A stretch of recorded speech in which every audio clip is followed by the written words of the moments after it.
Ladies and gentlemen, Kirk Thatcher and Baron Doctorman, the Weirded Beardos. Well, here we are. I know you've missed us because we've been gone without fanfare. Oh no, I left with fanfare. Did you? I have my fans, and they stand outside and they play mainly brass instruments, which my neighbors hate. But yeah, they play me off. Fair. Was I? This is why people love our show with puns like that. Yes. I have a burned sugar pudding, and that's flanfare. No. Come on, that's good. That's good. Yes, we do think everything we say is good. You have to, or else you'll just stop and die. Sure. There is a level of ego being a writer or an artist, which I've thought about, is you have to at least think it's worth presenting. Well, you have to constantly face the critics. Oh, yeah. Well, you either ignore them or you just... Or live long enough to become one of them. Right. Or just say F them. I mean, it is weird. One thing about, talking about ego and creating... because I mean, like the people I've worked with, I mean, Jim Henson, I mean, every person has an ego, obviously, but Jim was more about the making than the fame. Like no true artist, I think. I mean, influencers are the other side, and I'm not throwing shade at it. I'm just think they're all about getting eyeballs and the fame, and they'll do whatever they can. And the art is just a means to an end, which is fame and money from that, which is a valid career path, I guess. But the real actors, the real artists, Jim Henson in particular, Gene Roddenberry wouldn't do it for the fame. You're so engrossed with the art that you can't really hear the critics because you're more involved in, well, I'm just going to make news now. It's like you can't listen to them because you'll just be distracted and not do what you're doing. And you don't really care because it's like, well, I didn't make it for you. It's Ed Wood and Frankenfurter. I didn't make him for you about Rocky. And then Ed Wood with Johnny Depp playing was like, well, the next one will be better. Yeah, exactly. It was garbage. The next one will be better. I mean, and that's, I think, a true artist's obsession or kind of, you can't listen to your critics. I mean, listen to the critics. You've been doing some sketching, haven't you? You know what? Well, Mab, her son used one of these, and we were on a Zoom thing, and I saw it, Oliver, and I was like, oh, what's that? And I guess they... Yeah, and they're great. So you can draw on your Cintiq and not smear it with grease with your greasy hands. Well, see, I have clean hands, but in your case, I can see how that would help. It also makes me feel just a little evil, just like slightly evil. Well, it's like the Frank Gorshin glove. From Mirror Mirror? No, from which was the episode? From Let That Be Your Last Battlefield. Yeah. That was a good one. That was very heavy-handed. That wasn't Harlan Ellison, was it? No. Who wrote that one? I don't remember. Who wrote that one, Doc? I don't remember, but I do know that it was one of the least subtle of any of the. Yeah, I mean, but it's still it was like Twilight Zone hand. Clever. Yeah. It's clever, but the final presentation of it was lacking a little bit. I don't know where that phone is that keeps beeping. Yeah, the ding. You got the dings. I got the ding. I got the ding real bad, Doc. Doc, I got the ding. Doc, you gotta check me out. I got the ding. Heavens to Betsy. Where the fuck did you... Oh, there it is.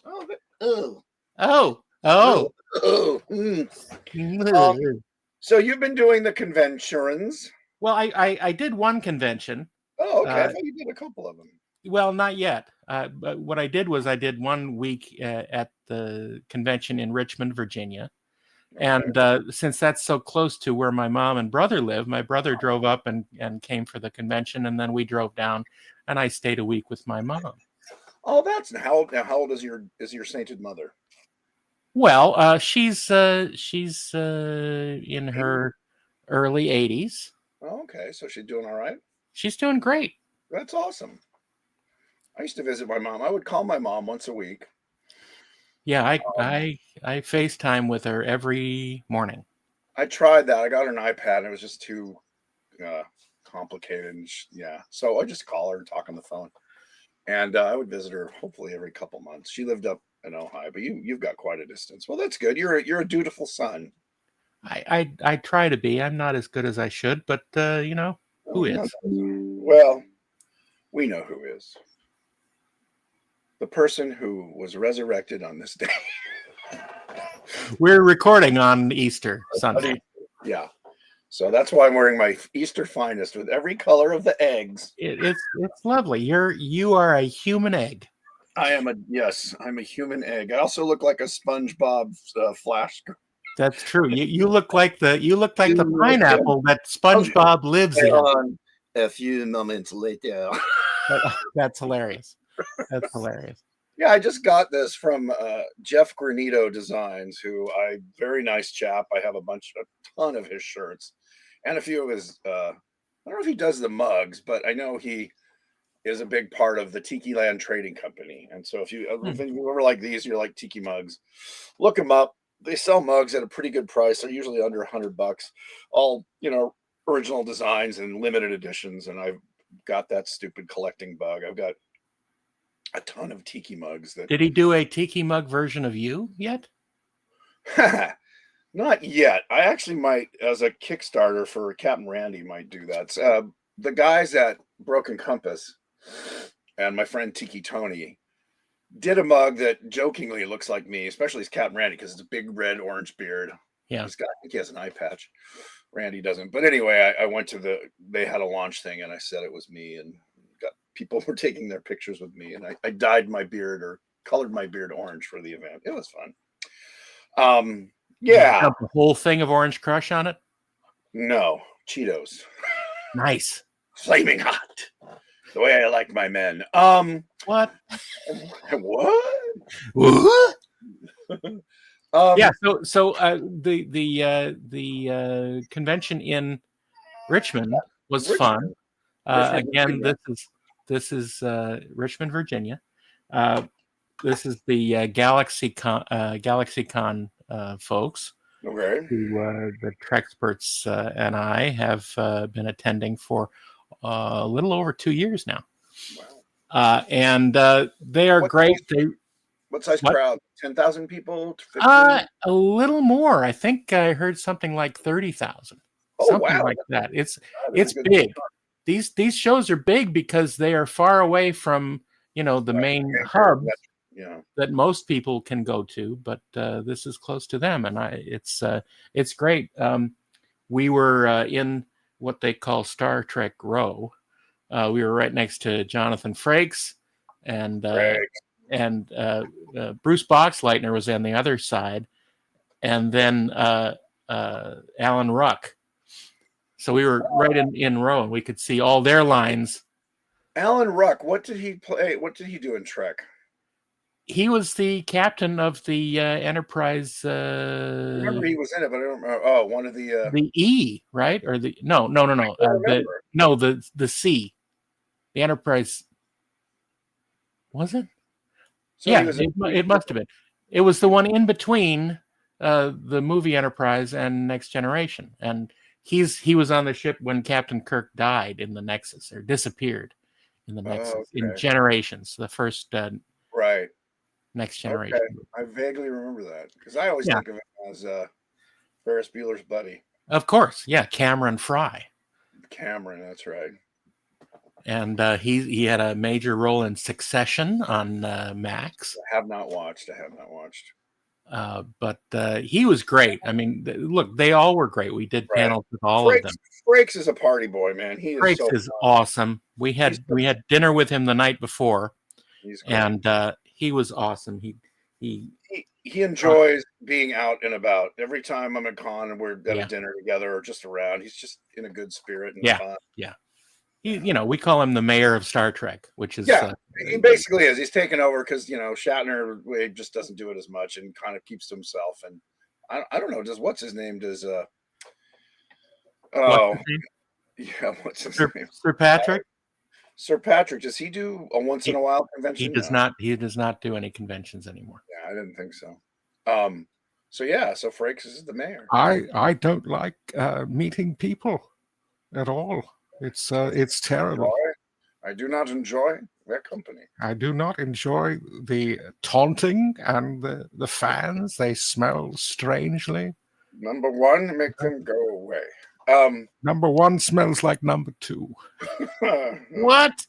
What about Mr. Spiner? Does he do cons every once in a while? He does. He does. We've done a couple panels with him, and he's always entertaining. He always starts singing for no apparent reason. And Well, ADHD is a curse and a blessing.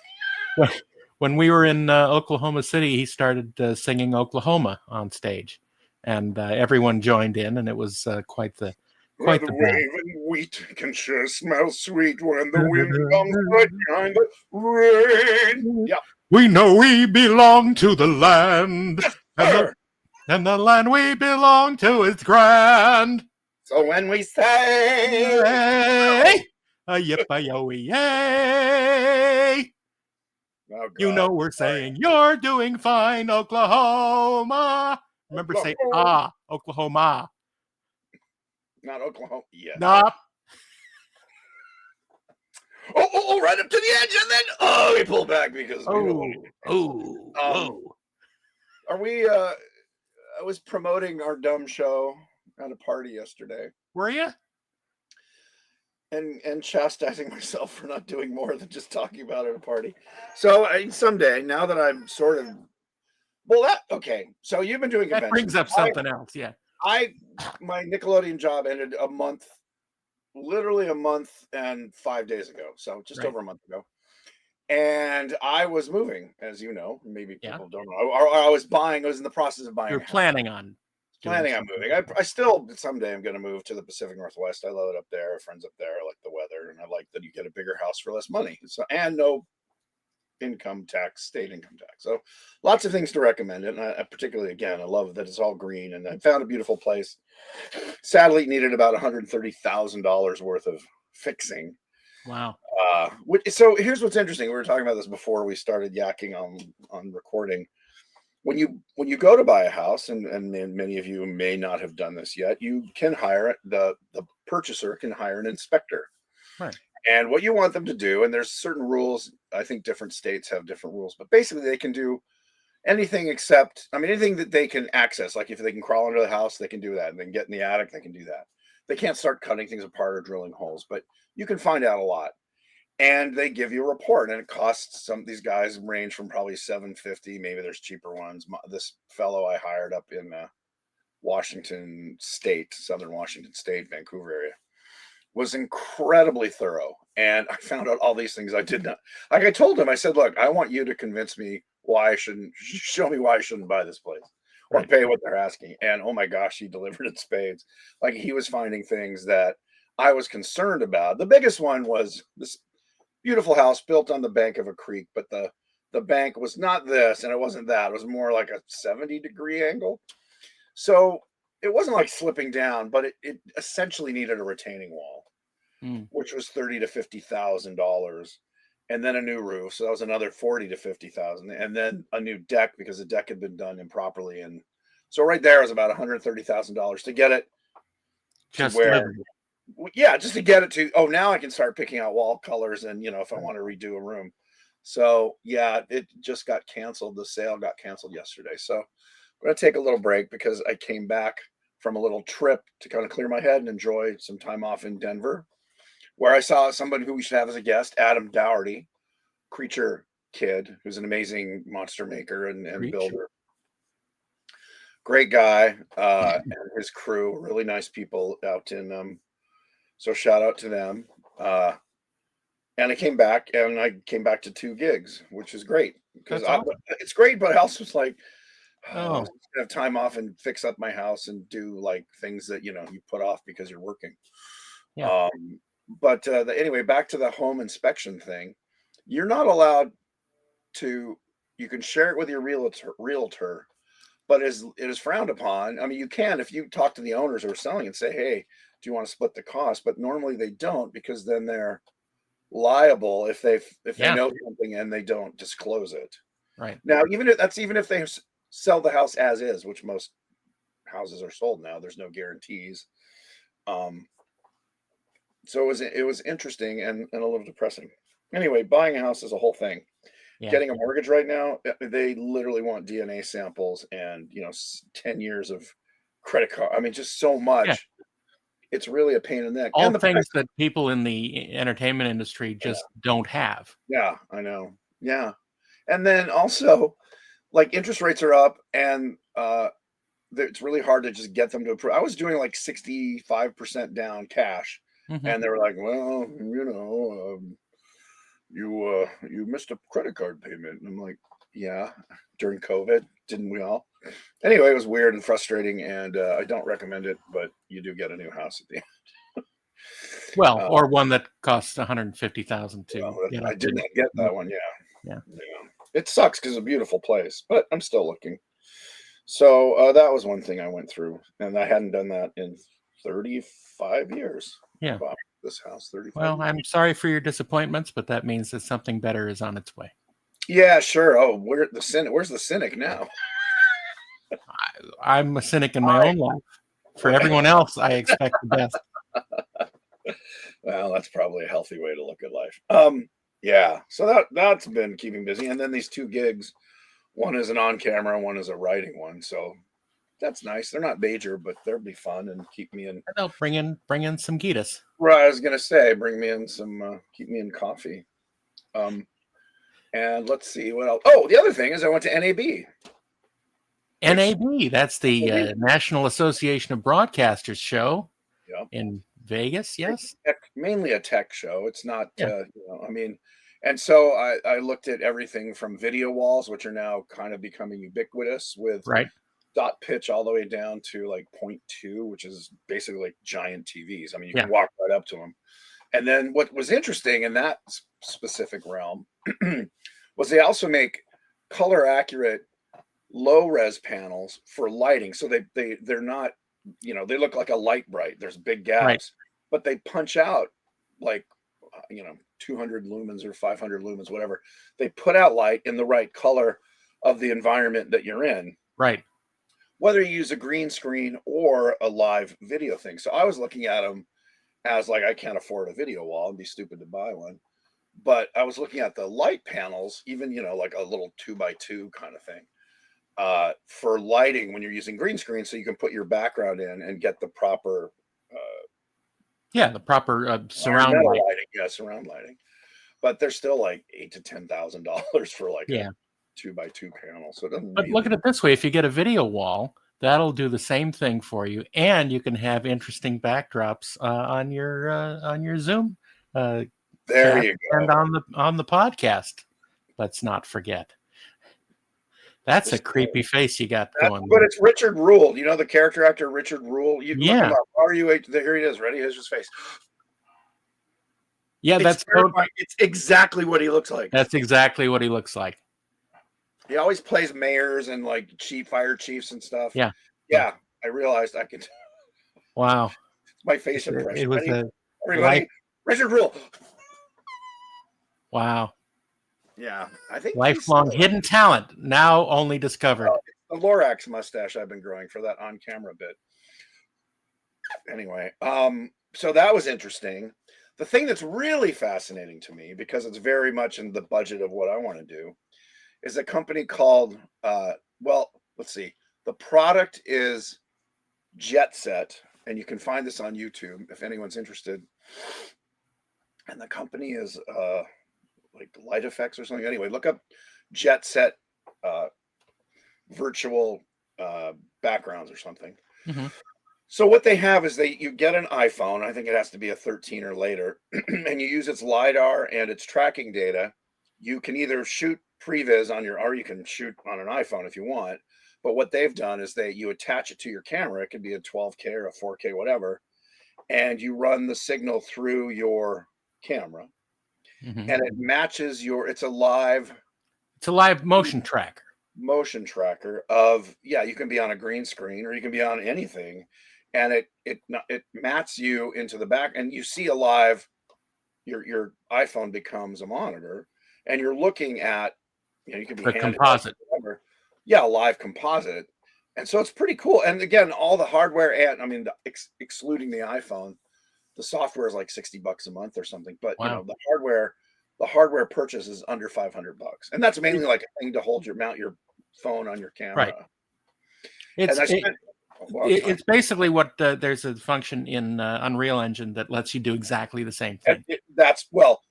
It is using that. It is that, yeah. Using Unreal Engine. Yeah, it's just the hardware equivalent of the tracking instead of going to a Vive tracker and spending a couple $1,000s.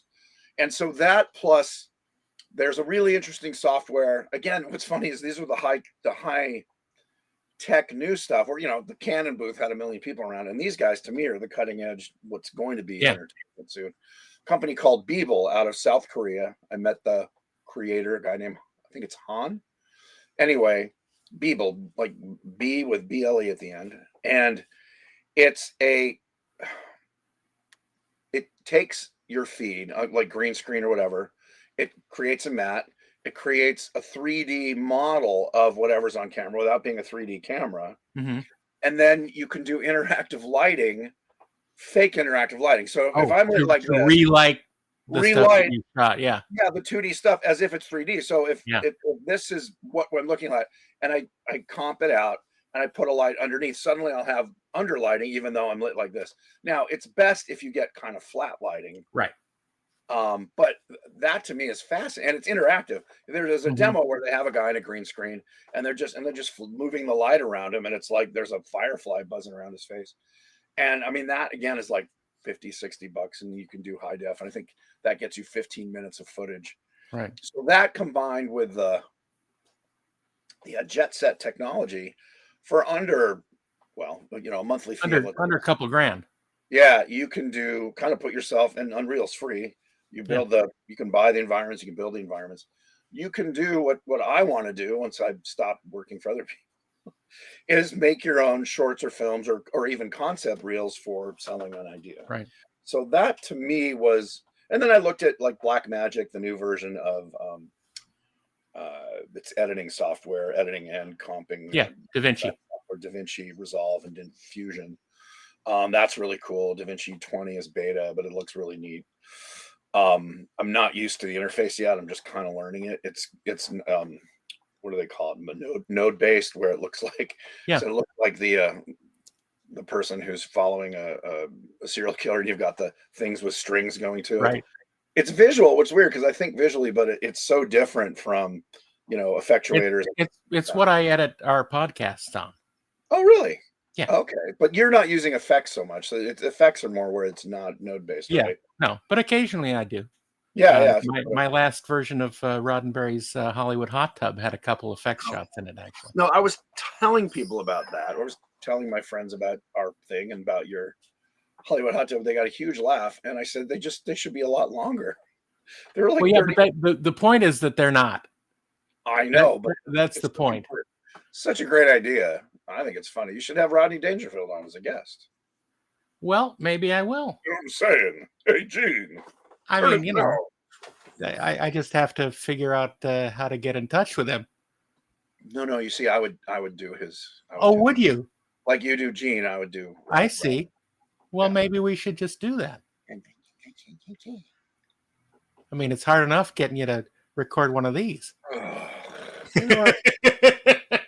I live a rich and varied life. You do. You do. You're very in demand, and I understand these things. Well, I'm not really in demand. I mean, sadly, except for freebies. Anyway, NAB was fun, and I'm a tech head, and I love seeing all the cool. And then there was some AI stuff. But yeah, the thing. Aye, Poppy. Someone should have a show about AI called AI Poppy AI. But I don't know, technology, man.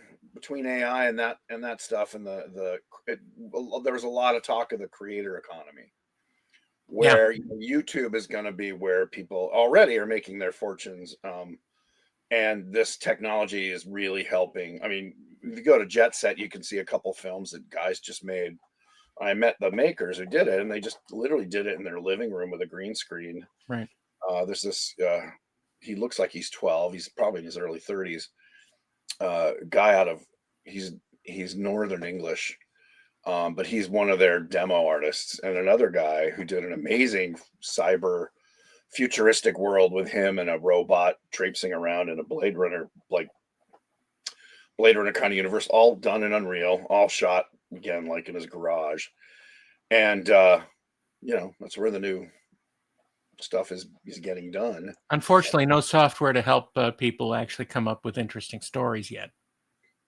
Well, there actually is software, whether it works or not. There is story generator, and people are using.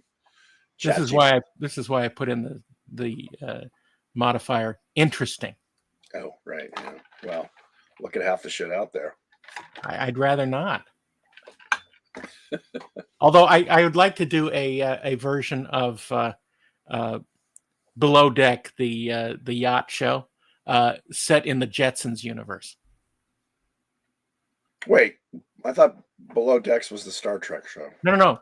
That's Lower Decks. Lower Decks, right? Below Deck. Below Deck is the real life story of these people who work on expensive yachts, and people come aboard and have a charter, and they have to deal with their needs. I was fortunate enough. Jim Henson took 6 of us on a 10-day cruise through the Mediterranean back in I think 1989, and it was Dave Goles, me. We were the 2 guys, and it was Jim's 2 assistants, one from London and one from New York. So that was 4. Jim and his girlfriend, that was 6, and then Peter Harris and his boyfriend. So that was the 8 of us. And the crew was 10. There were 8 guests and 10 crew members. Yeah. It was a 130-foot yacht. Right. We flew to Spain. We flew to London, then flew to Spain, I think in Mallorca, which was the bigger island. And we got on the yacht, and the captain was Greek. His wife was Swedish. The crew were Italian, Spanish, and English. Just like it was like it was a little UN, and it was amazing. I just never in my life thought I would be on a yacht with, but and the cook was like Indonesian, and the size of the kitchen was bigger than most people's broom closets. I mean, it was tiny. Right. And this guy would cook for 20, what was that, 18, 20 people every day, 2 meals a day. Breakfast was just like fruit and coffee, but it was amazing. I want to know if there were any Muppets on board. No one brought Muppets. We were away. It was a vacation. And no one knew who the hell, like when we would go to the islands, because you spent most of the time on the ship. Yeah. But you dock, and we went to Menorca and Mallorca, where there was a big nightclub. So I would go out to the nightclubs every night and just see these crazy nightclubs that were the size of, but they're like 2 blocks long with pools, and they would do the foam thing. And it was all the Euro trash, just, taking ecstasy and cocaine and partying. And I was just kind of watching it all happen. Hi, guys. Yeah, you guys. What's going on here? Playing cards.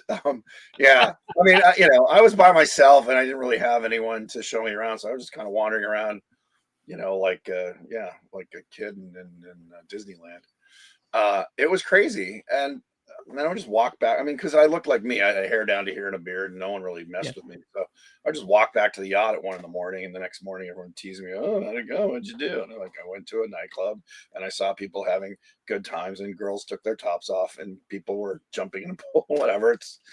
It's not as debauched. I mean, maybe it was if you knew the details. I just kind of was, overwhelmed by the rich panoply of chaos. Yeah. But it was fun. But yeah, the crew, talking about your show or that show, they had, it was fascinating talking to them and like why they were there and what they did, and when they get time off. Right. And then the captain and his wife were lovely and tell us about crazy, because it was just a boat for rent. Somebody owned it. I think like a sheik owned it and rented it out for 10 months out of the year, and for 2 months he and his family would go on it. So they would just tell stories about crazy rich people and the shit they would pull. Yeah, and each charter costs like $50,000. Oh, easy. I mean, this was back in 1989. So yeah, I think I don't know. I have no idea what he spent, but it wasn't cheap. I was out of my range, but it was incredibly generous of him. And I took videos and I gave them to the family, because Jim passed away a year and a half later, and they never gave him back. So I have no record of it. I don't have any pictures. I think somebody sent me one picture of all of us on the back of the ship. I mean, it doesn't matter. The memories, I'm not there to prove I did it, but somebody, Dave Goals, somebody must have some pictures. But Yeah.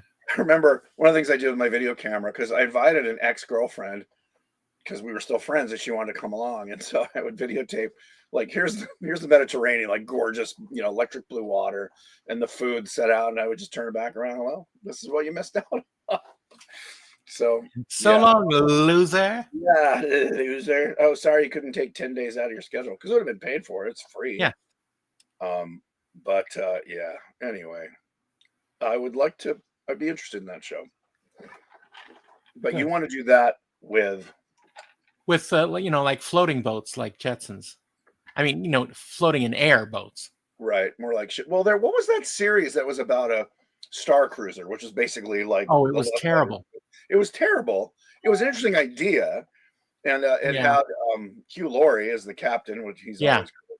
But oh my God, it was about the crew. It was about the issues with this and that. It only was like 6 or 8 episodes. Thank God. And I think that's probably how they sold it. It's Star Trek meets Love Boat. Yeah, But they were low. Yeah, but that's Next Generation. We already have that.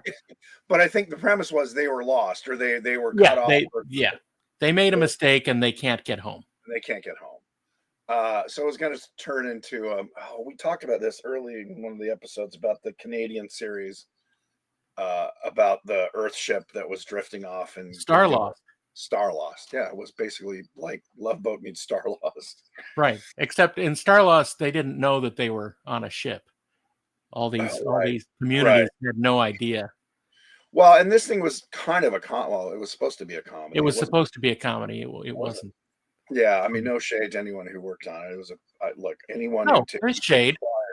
Well, because you hate everything, but I don't hate everything. Yes, you do. You do. Well, you don't hate stuff. Jacques. You love Star Trek. We all know that. So okay, boats, NAB technology. Boats. Oh, how's it going with the Otoy thing? Speaking of technology, and are you guys? Otoy is great. Are there more projects? Yes. Cool. So we'll be seeing more stuff from that eventually. Yes. And is it all still proof of concept, or are they actually making they'll make an episode? I can't talk about specifics about things, but no, I don't mean specifics, but they'll be going to do a long form thing or something. That would be telling. We can't talk about any either content or structure of new projects. Let's just say that. Will there be actors talking in it? We can't talk about it. No, we can't talk about it. I know. So I'm just going to keep asking you. You may ask. Well, that's cool because I love that. I thought it was amazing, and people who hadn't seen it, who've seen it, are like, "What the hell?" It's great. The company Otoy sponsored renderer. That's what. Yeah. Yeah, they own the Octane renderer, which is a big player in modern pipelines, as they say. And the company had a bit of a small convention in Hollywood this past week. The RenderCon, which is part of their company is called Render, which is an online cloud renderer for computers to sign into, and it will handle all the larger rendering tasks. Right. You rent time on it, yeah. And they had a convention, and we did a couple panels in this studio space in Hollywood, which was pretty crazy. And now, was it just them, or were there other vendors there, like Autodesk? I mean, the people who would. No, it was basically them, and people attended to find out about cutting edge technology, and there was a demo of the Unification short, the Star Trek short, and talked about a little bit the technology to do this digital prosthetics that they call it. Right. And is that them working with another company, or that's all them? But that's not a renderer. In other words, if you're doing the makeup, the digital makeup, you're using there's an Otoy, because that's more than rendering. That's actually modeling and all that. Yeah, no, that's all them. Okay, because I only think of them as a renderer, sort of Yeah, like no, they're much more than that. That's one of the Reason products they offer, but Okay. it is a technology company, and they're developing. Are they selling that digital makeup as like, here's one of our, you can use this, or is it? Are they still I think they are in the process of making that I mean, because that's a well, viable player in the right. I mean, the face swapping jungle. right now that you can do for free is amazing, and Right, it's not the level of feature film right, projected. and it's not it is completely noticeable if you're Yeah, looking at certainly if the heads turn or anything like right. that. Theirs was not, but But that's theirs was not. Theirs is a that last 10%. Yeah, full 3D representation and with live feedback for actors, right. which is Yeah. amazing. Well, they took Sam Witwer and made him Yeah, Bill made him Shatner. Bill Shatner. Yeah, 3 different ages, right? yeah, Young, medium, well, young and well done. and well done. Um, and so you're looking at the monitor and you're seeing a low res or a high res No, version. it's a full res. That's amazing. It's Well, yeah, the Henson company is selling the creature version of that, where right. you've got a mocap person in a suit, and you've got the Henson puppeteering system, and you're seeing a live, fully rendered, again using Unreal. I don't know, obviously not Otoy, but using Unreal Engine. And so you were looking at the monitor, and whoever the actor is looking at, even if it's someone in the mocap suit, you're seeing the creature or whatever entity you've created. But the real time lighting and everything, it's if Jim were alive today, we'd be doing 3 TV series and a movie using. I mean, it's so cool. It's just the lack of creativity in executives, and I think it's a lack of creativity, also a fear of anything that isn't a proven entity. And Yeah, partially that is because it's so expensive, but it right. is the prices, like what I was talking about, NAB and the things I was looking at. The prices are coming down. Where it is Hmm. if you're a creator, this is where kind of things butt up. If you're a creator and you want to do your original stuff, they don't want to buy it until you've proven it. So you put it on YouTube, and then if it's a hit, then they'll go, we'll give you $1 million and pay you, well, give you good money to exploit it, and then we'll give you notes.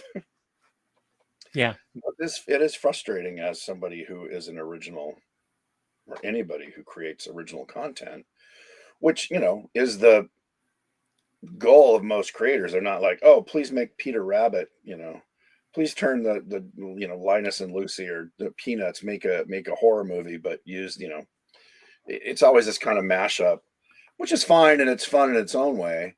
I mean, the Muppets were open ended enough, particularly when Jim was around. You could create a new thing or a new idea, and well, they have to be open ended so you can put the hand in. What? No, that's true. Come on, that was good too. That was good too. Come on, man. Yeah, I'm just jealous. I didn't think of it. So anyway, blah blah blah. NAB ships buying a house. What was on the agenda today? This is not this. You don't have to put us on your list of things that you need to talk about. Well, It's fine. okay, we'll just sit here and look at each other. That'll be good entertainment.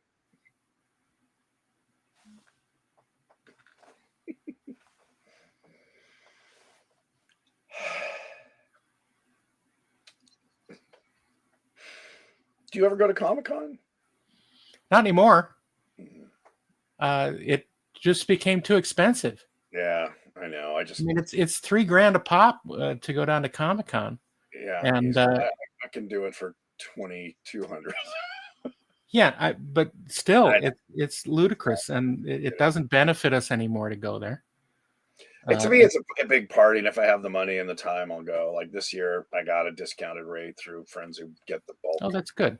Yeah. Well, it's still like $250 a night for 4 nights, $1,000, and then food and everything else, and the badge is free. So it's still, I think it's like $1,800 if I'm not buying dinner. Yeah. But as it happens, there's Galaxy Cons that take place the same weekend that have invited me, so I'm going to go to that because they're taking care of me. Yeah, I'm not doing Wonderfest because I'm not a guest, and I didn't think I'd have the money. because work was ending, and then Yeah. I'm doing Monster Palooza. Yeah, that's what you did last year. Yeah, well, I didn't have time then because I was working, so I could just do the Yeah. local. No, it's always something. It's always something that you can't Next come to year, Wonderfest. all right? I'll go next year. Yeah, well, you They have don't fun. love me. They don't love me there anyway. They hate They me. do. They do. They talk about you all the time. It's They're really very annoying. Yeah, well, Yeah, they ask me, so hey, what's Kirk doing? I don't know. I don't know. I don't know. don't talk to the guy every day, every fucking week. I wouldn't know what he's up to. That's all he talks about is what he did the last week. So I've no clue. What he says, watch the freaking podcast, and you'll know what he's up because he can't not talk about it. He says, "What podcast?" I said, "Kirk never said you had a podcast." I said, "I know," because he doesn't want people to know what he's thinking about. It's too private. I don't want people knowing my inner thoughts. Kirk Thatcher's private podcast. Oh. Oh yes, good. Good times. Good times. But yeah, I will be going to Wonderfest this year. It's our favorite sort of independent model convention, not the runway models. Although you can put these models on a runway, some of them. I'd like to go to the runway model. No, I wouldn't. I dated. I lived in New York. I moved out there to work with the Henson Company in 1988, and a friend of mine was dating a runway model. And he said, "Hey, come over. We're having, I think it was an Easter party, actually.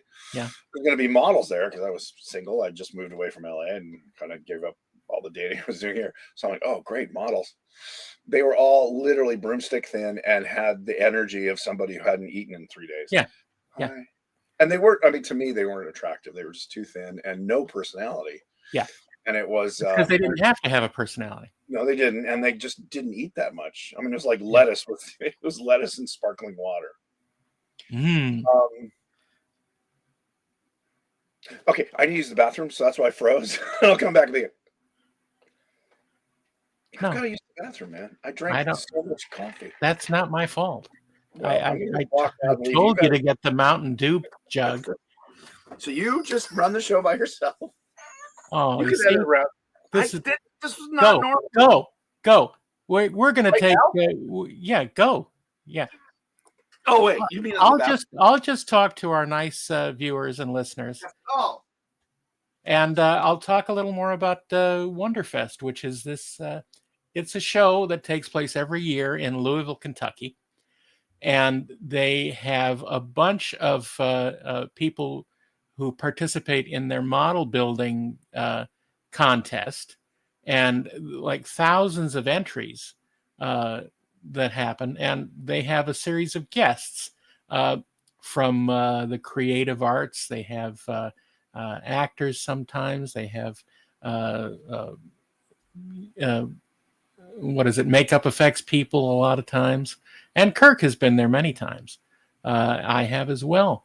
And there are a bunch of people who judge the model contest, and they have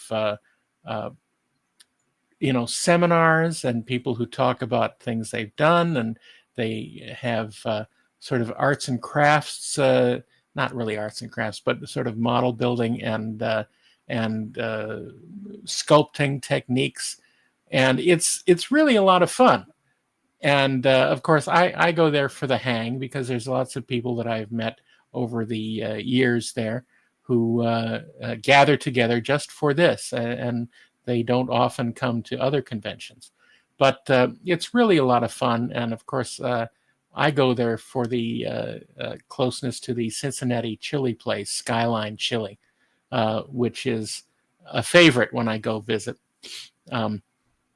And it has a very unique taste. There's cinnamon and allspice, and it's a very different tasting chili. It's a Greek-based chili, and anyway, it's a long story. Look it up on YouTube because there's lots of explanations of where this chili came from. Anyway, that's neither here nor there. But Wonderfest is a lot of fun, and usually we do the last night is sort of a dinner, and there's some form of entertainment that happens, whether it's a staged reading of something.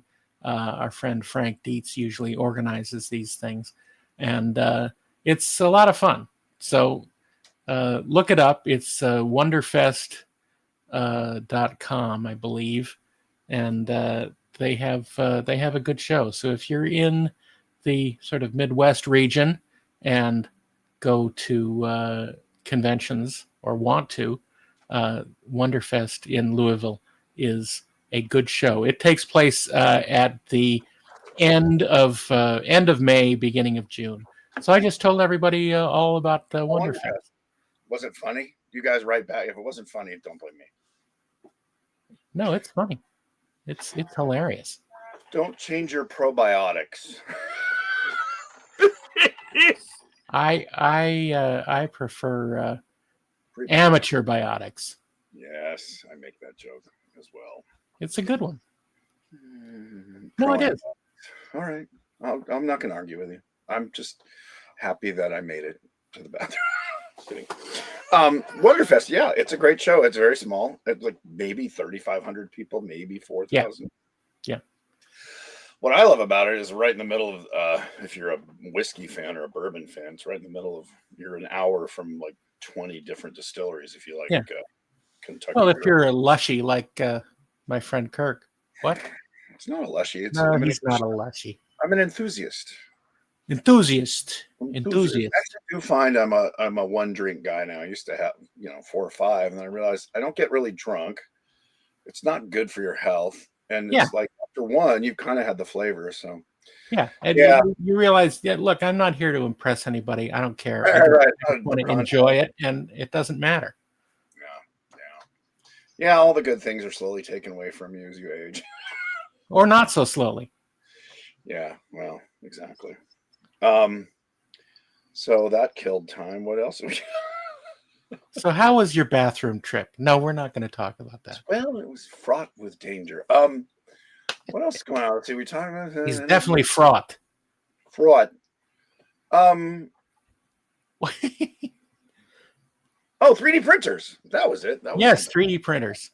You've been eyeing some, have you? I've been eyeing. Yeah, everyone recommends the Bamboo Labs because they're easy. They're kind of they're literally like turn it on and it works. Underneath the Bamboo Labs, me honey. They're a filament printer, which means it uses plastic filaments like fishing line. I was looking at resin printers, and they're a lot more work. They were, but you get a better result though. You get more detail, fine detail. Yes, but the filament printers are getting, because I was just mentioning my friend Adam Dougherty and his company Creature Kid. He's printing 3D molds with filament, and I was shocked at the level of detail.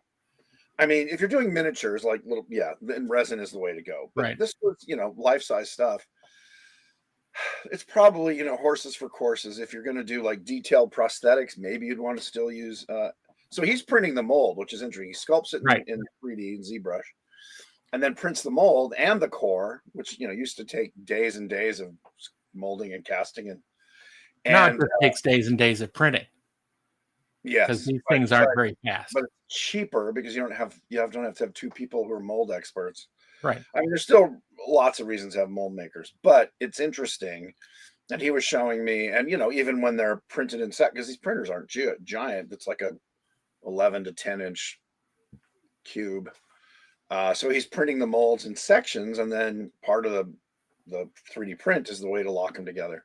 Right. So that was kind of fascinating and interesting to see. So that got me interested. And again, like I've been looking for a while now, but the Bamboo Labs, and then the Prusa is the other one. I mean, there's like 10 companies. I mean, it is daunting. And I've been watching YouTube videos on extolling the virtues or the pros and cons of all these things. So it just leaves you in some ways more confused than when you got into it. But Bamboo Labs seems to be the one everybody's like, if you just don't want to get into it, like take the machines apart and screw with the software, just get a Bamboo Labs, depending on your budget or what you want to do with it. So, well, the funny thing is, I bought a Elegoo Labs. Makes a bunch of kinds of printers, but I have a resin printer and a washer station, right, and a UV cure station. Yeah. And I have not taken them out of the box. Yeah. They are just sitting in my room, and I Well, haven't opened them. they're not very expensive. It's sort of like copiers where all the money's in the ink and the paper. Yeah. It's a lost leader. Both with filament and And filament resin. and yeah, the resin is where you spend the money. There's a company called what is it? Not Maker 3D, Form Labs, which they're like the Right. Cadillac printers, and they're Yeah. resin printers, but they're $9,000 for their kind Yeah. of standard workhorse one. But when you look at, and they have like 30 different kinds of, I mean, pretty much anything you imagine, from silicone flex resins to, hard, almost carbon filled stuff. And It's the amazing. difference between a filament depositing printer and a resin printer is that the filament deposits from the top and Right. adds on as it goes around. It adds, whatever needs to Right. be placed on it. A resin printer actually works upside down. It has a platform that goes down into the resin, and there's a screen, basically a light screen.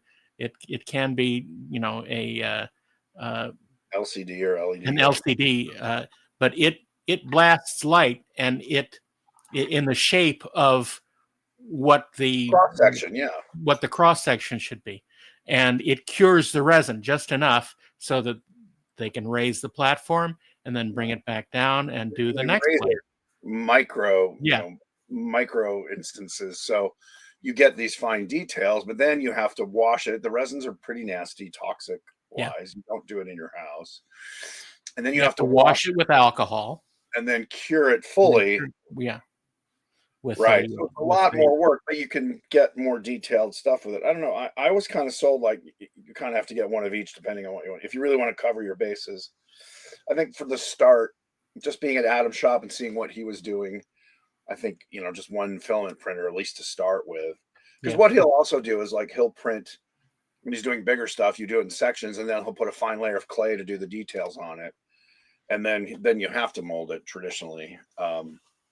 So I don't know. It's interesting. I don't want to go crazy. The Forum Labs are amazing. I think Rick Baker has a Forum Labs, but what's $9,000 to Rick Baker?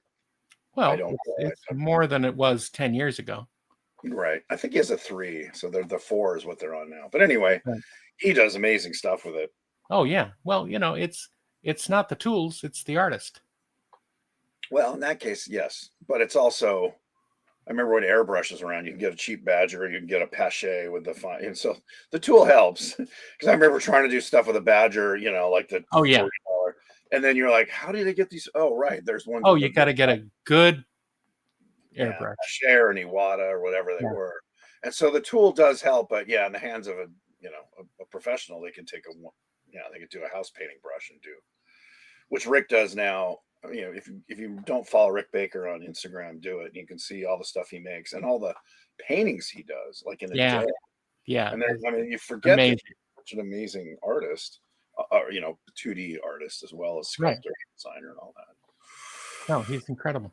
So if you were going to retire, so this is the idea of this house, was semi-retiring into retirement, where I get more room and a beautiful environment, and hopefully near some body of water, river, creek, or something, just to kind of, so I can sit on the porch, smoke a pipe, and just relax a little bit, which would probably drive me crazy after a few months, which is why I wanted a big shop on the property, and so I could make. You want to be that guy on the beginning of the Pirates ride, don't you?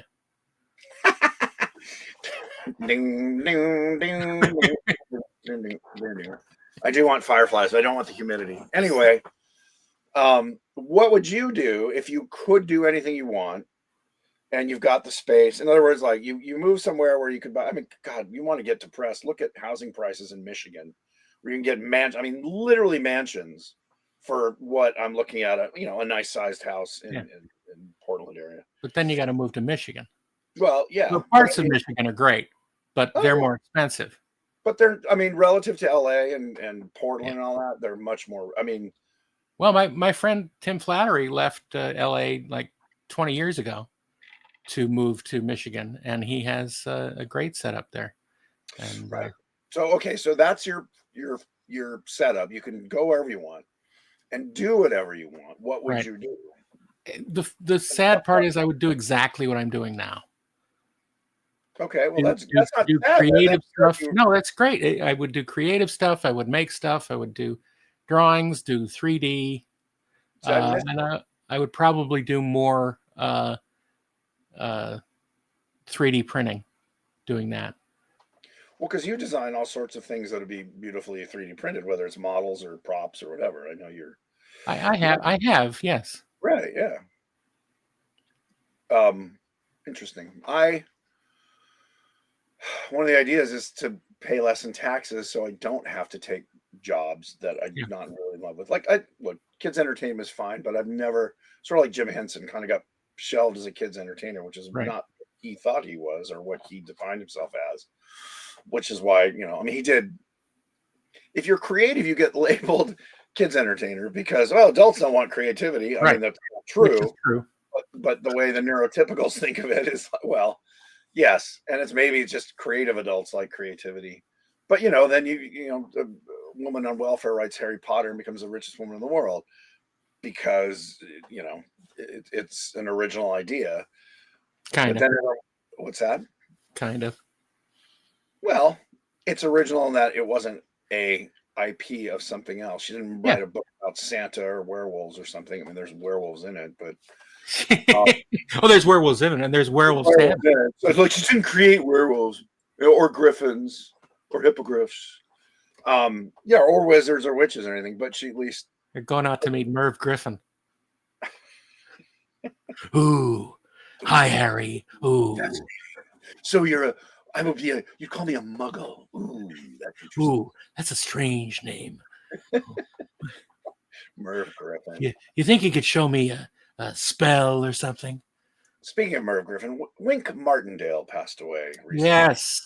Yes, he Great was. boss. He was one of the guys who lasted the longest. Yeah. Of course, probably most famous for Tic Tac Dough, the computer screens in the shape of a tic tac toe board, Yes. and sometimes the dragon would pop up, and actually that was scary for a little kid because you never knew. He was one of the Dick Clark clones. There was Bob Eubanks, Wink Martindale, and Dick Clark, and they all kind of, it was like they were all kind of like Fabian and Frankie Avalon. Well, he was the closest one to Guy Smiley. Yeah, right, true. And he had a sharp jaw that could cut glass, and sparkling white teeth, and blue eyes, and perfect hair. My question was, did he and Dick Clark and Bob Eubanks all hate each other? Like, I stole my act. I stole my act. I don't know. No, they were like the Three Stooges, and they would go out in Vegas and go on the hunt. We don't have. I guess the last version of that would have been what was his name? John. He was on John Davidson. Yeah. He kind of had the pomp. It was a different pomp. It wasn't the 50s pomp. No, it was different. It was a 70s pomp. Yeah. 70s pomp, but the dimples and the big. It was the Ken doll hair. Ken doll hair. Yeah. We don't really that kind of. I mean, Trebek wasn't that. He was kind of new version of that. So yeah, John Davidson, who friends of mine knew very well, said he's a lovely guy. Yeah, and, sure. But just that kind of friendly face that your mom liked, and your grandma thought he was cute, right. And they were inoffensive. Right. They were not.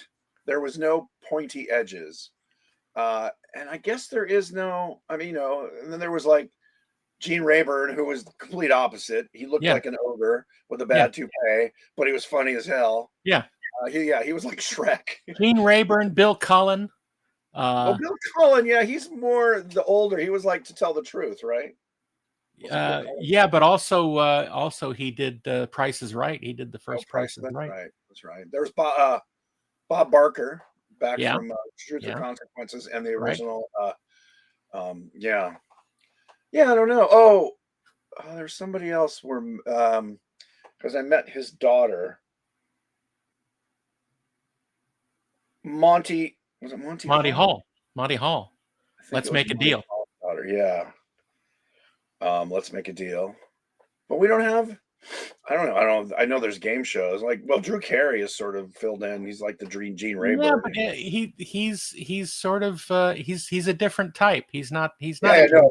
I mean the Ken doll, guy is gone. Yeah. And I don't. Yeah, we haven't really replaced them, even though there are. I mean, yeah, I guess comedians are. I don't know. I don't Well, watch. there's the guy. There's the guy who did America's Got Talent. You know, Oh, what's he's his, lovely. Yeah, we're friends. He started out on. Well, he went to Dancing with the Stars. He was America's Funniest Home. Tom Bergeron. oh well, yeah, different guy, but yeah, Well, he did. Oh, America's Got Talent. You mean America's Got Talent. Simon Cowell? No. No. Oh my God. No. No. Yeah, I can't. My mind doesn't work anymore, Kirk. I I'm know. Well, sorry. it's the sun. It's Easter. We're in a No, religious state of. I'm trying to no, help you out here. Make you no, not it's seem like not. the oaf that you are. What? How dare How you? dare you? Why I never. Well, maybe you should. Yeah, where's the comedy act? The 3 actor 2 act. Those don't exist anymore No. either. I think the closest will be the closest double act, or even a movie that created a double act. Oh, Will Ferrell and John C. Riley. It's the only they've done 3 movies. Yeah, I mean, yeah. it's created for the movies, but they work well together. I can't think of any other double acts, even in that. I guess there was Owen Wilson and Ben Stiller. They were Right, kind of in 2 or 3 right. movies together. Meet the Parents, and then Meet the the parents model. again.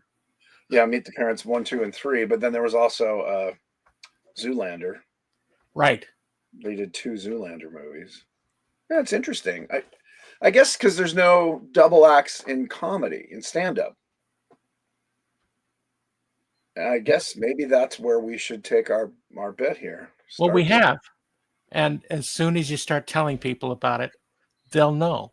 They'll start booking us at the Improv. Yes, yes. I watched. I'm Dickens. He's Fenster. I'm Seymour. I'm Pepe. We're 2 of a kind. I'm a little bit forward, and I got a big behind. I wrote that, and I never get a check for that because technically I wrote a song.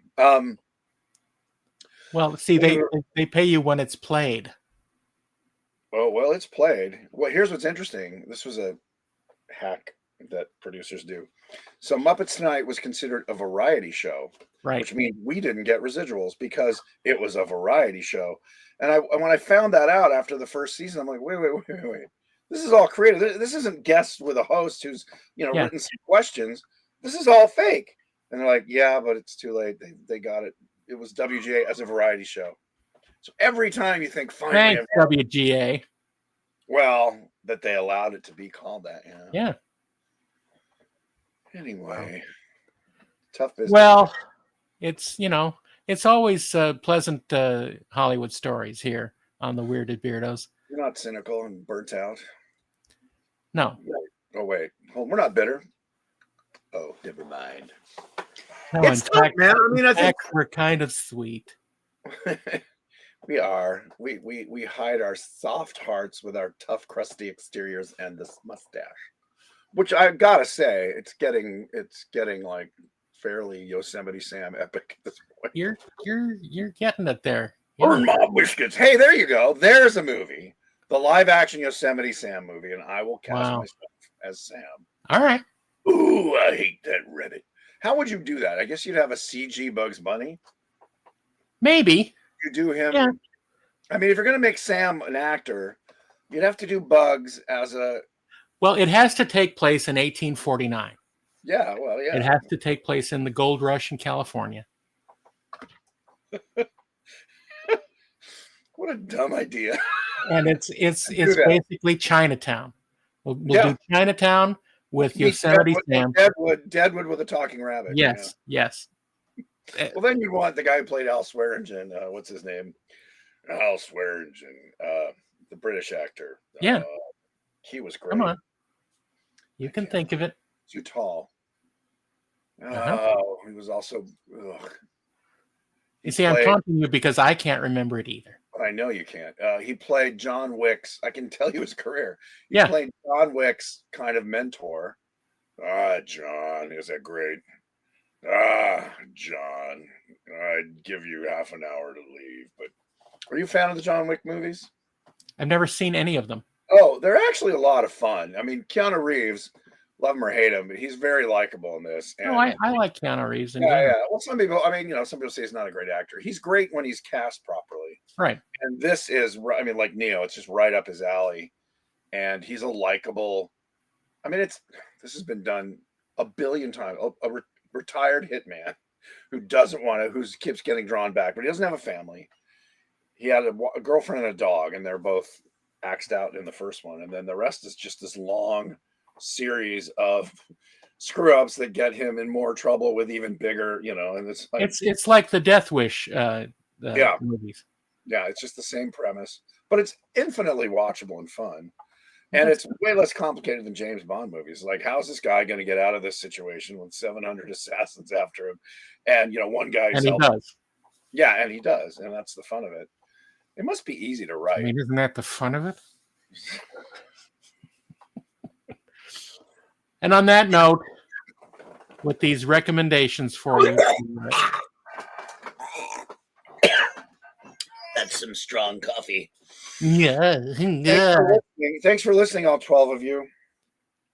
No, we have more than 12. Really? I mean, they may have dropped off after the last hiatus. Did you say somebody came up to you and said they're a fan of the Yes. podcast? Yeah. Yes. That's awesome. And it's great. It's especially great when I have to say, which podcast is that? Because I have so many, Well, besides Trexperts and this, what else is there? The Darren the 430 movie. Oh, I didn't know that. We have Deck 78. What's the 430 movie and who's the that? 430 movie is me, our friend,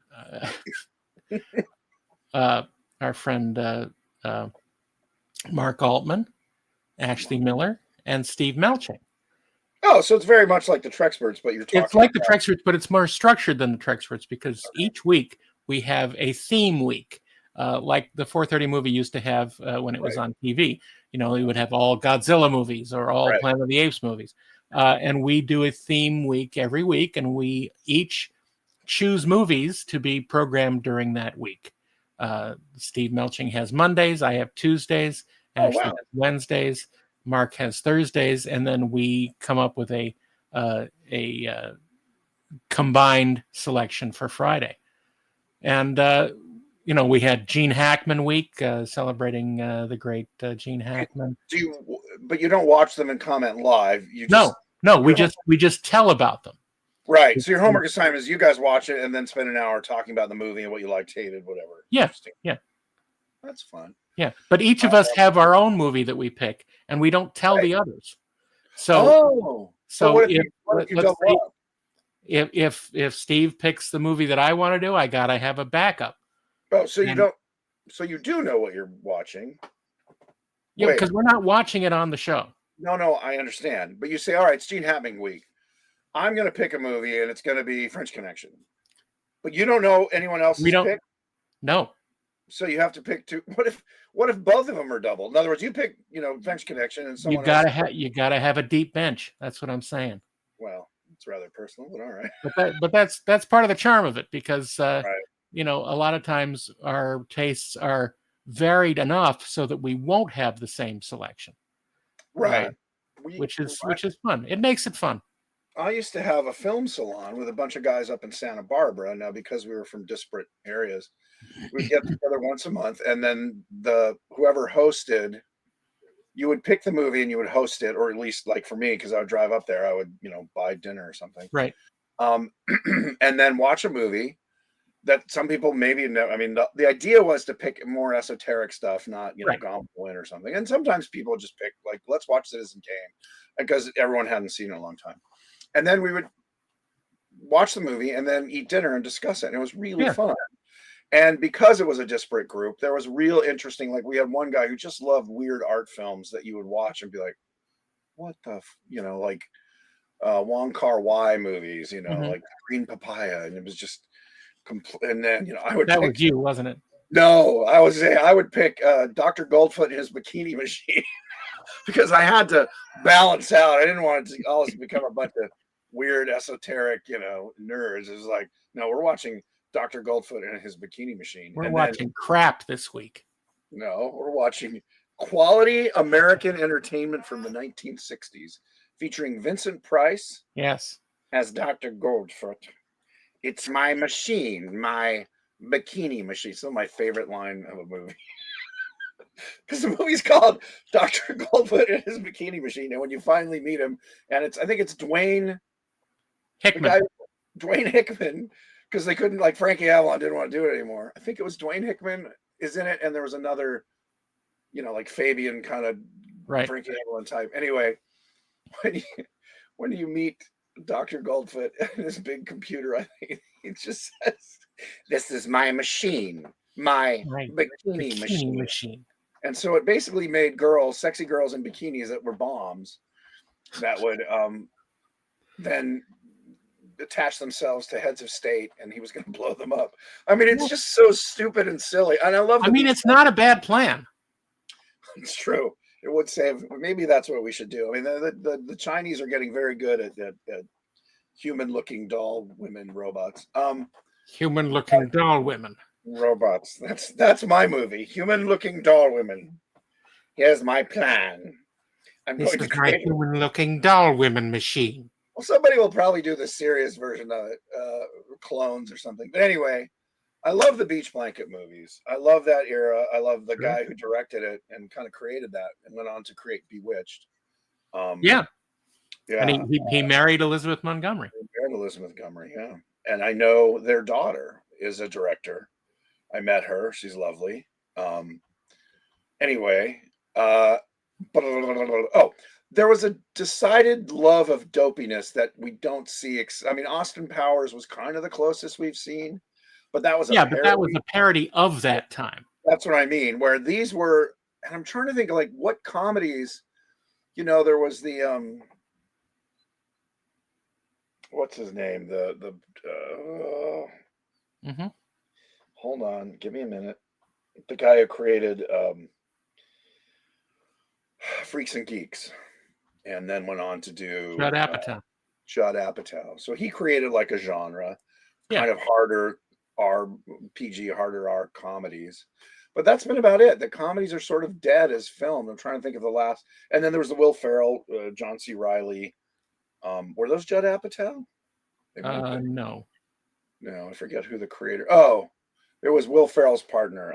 The guy who did the Big Short. Adam McKay.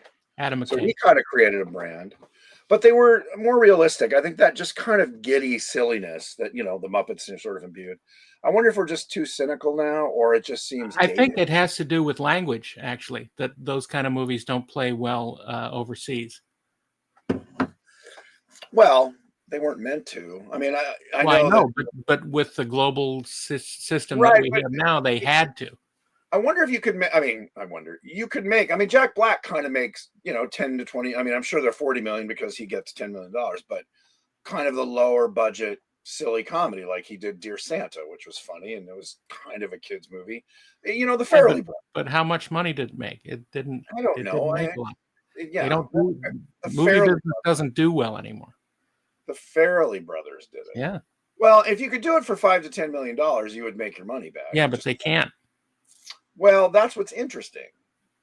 I don't think it's interesting. It's that cycle of like, well, if you can't get Jack Black, we won't make it. Well, if you get Jack Black, it ain't going to be a $20 million movie.